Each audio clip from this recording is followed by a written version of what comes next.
Welcome to GeoBuzz, your source for the buzz in the geospatial, insurance, construction, and AI industries. I'm Roman. And I'm Adelyn.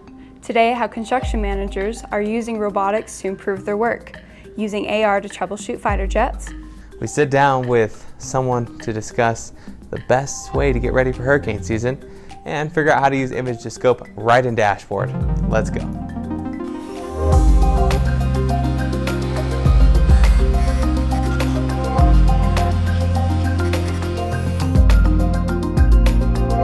Driverless excavators and rebar tying robots are becoming more and more common on the job sites throughout the US and throughout the world. Robots are being used to help out with some of the more tedious, time-consuming, and dangerous tasks on the job sites. And mobile robots, like the excavators from Built Robotics, use cameras and LiDAR sensors to move around the job site. Robots, like TieBot, can also work 24 hours a day, which means jobs get done faster by having the robots work night and during off hours. These robots are built with a lot of safety features so they can be turned off quickly and in an emergency. The CEO of Advanced Construction Robotics, Stephen Muck, even said these changes could help extend the careers of construction workers. For an iron worker who is 60 years old and has been doing rebar work for decades, they tend to be pretty worn out. Moving into a quality control technician on a robot allows them to extend their career. Roman, what are you wearing? The future. And it's not as far off as you might think. Some naval mechanics at Naval Air Station Oceana are using AR to troubleshoot issues on certain fighter jets.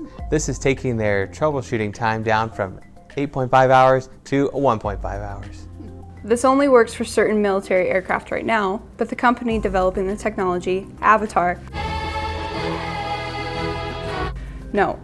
Partners, is hoping to make the technology available for commercial aircraft built by Boeing and Airbus. They're just a little hesitant about sharing their technical data. Understandable. Just like the evolution of the phone, drones have gone from big to small and back to big again. But these drones are definitely much bigger than the ones you've seen recently from DJI. Delivery drones. It seems like they may be becoming the norm in the upcoming years, with how many companies are pouring time, resources into their development.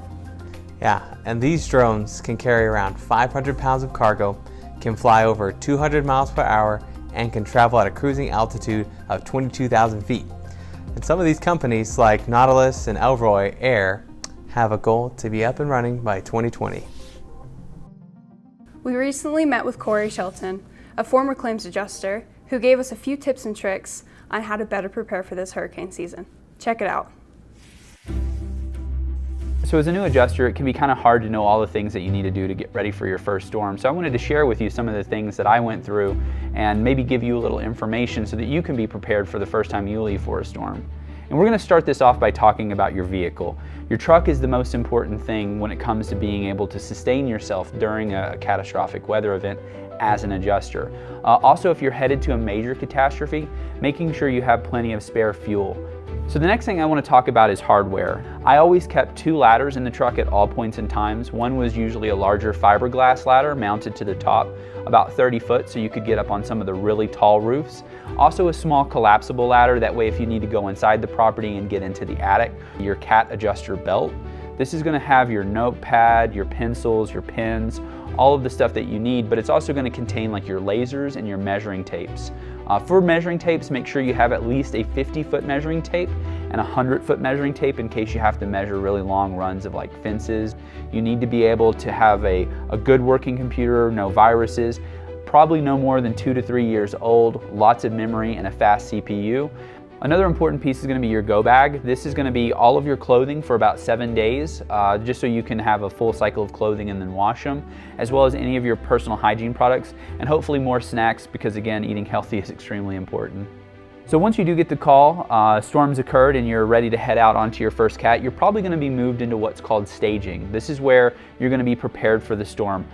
But you're going to get to meet the local support, your file adjuster or your file reviewers who are going to help you make sure you write really good estimates. It's great thing to have a relationship with them. You're also going to get to know your local management, which is who's actually going to be giving you claims. If you can build a relationship with them, you have a higher chance of staying on a storm for longer, and that means making extra money as a CAD adjuster. For a lot of people, that means you're going to get usually 100 assignments. This is also a really good time to think about ordering any sort of roof or property reports. You can quickly move through the estimate by just identifying the damage and then have the data waiting for you in Xactimate with like a Geomni roof or Geomni property so that you have all the data you need to fully settle the claim. So these are just a few of the things that I wish I would have known when I was starting as a new adjuster, and hopefully it's really helpful to you. And this isn't everything that you want to consider. There's lots more and lots of resources available online to see this stuff. But if you have any questions, feel free to reach out to us here at Geomni. We love to take those questions. We love helping people out and making the industry a better place. You can find a link to the PDF of Cory's full list in the description below. If you have any questions about it or about preparing for storm season, let us know. In this week's tech tip, we're going to be using ImagetoScope and the Geomni Dashboard.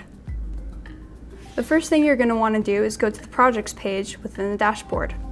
Notice this is where all your projects, roof and property, are going to be stored once they're submitted. In order for you to pull up ImagetoScope, you have to make sure that your property or roof request has been returned. Notice at the bottom we have the ImagetoScope tab. Let's go ahead and click into that. And remember, this is in beta environment, so if you find any bugs, please let us know. Notice you'll have an option to select individual roof faces. So for instance, if face 4 has hail damage, you'll be able to select that face and take an action upon that specific roof face. For this example, we're going to select the whole roof and do a full replacement. We do expect you to know the condition of the roof, so just answer a few questions here. Composition type, quality, roof waste, and felt. Notice at the bottom the required questions tab has gone away. That's notifying you that all the required questions in order for you to continue with the estimate have been answered. Once that's finished, go to the takeoff tab. And as you'll see, all the line items in Xactimate have been written out for you, along with the description, quantity, unit, and unit price. And there's a total of your estimate. It has been written. If you need to download this to get this data to send over, we do have an option here at the bottom to download the CSV file. Open it up. And it has all the line items, descriptions, just like it would in Xactimate, already here for you. And that wraps up another episode of GeoBuzz. We talked about a lot of really cool stuff today, didn't we? We did. Yeah, sure did. Yeah. It's always really cool and excited to see what new things are happening out there in the world. But it's a little bit bittersweet right now because we won't have another episode for 2 weeks. Yeah, the 29th to be exact. So make sure you like, subscribe this video, and don't forget to follow us on social media. Till next time, I'm Adelyn. And I'm Roman. Stay fly, digital world.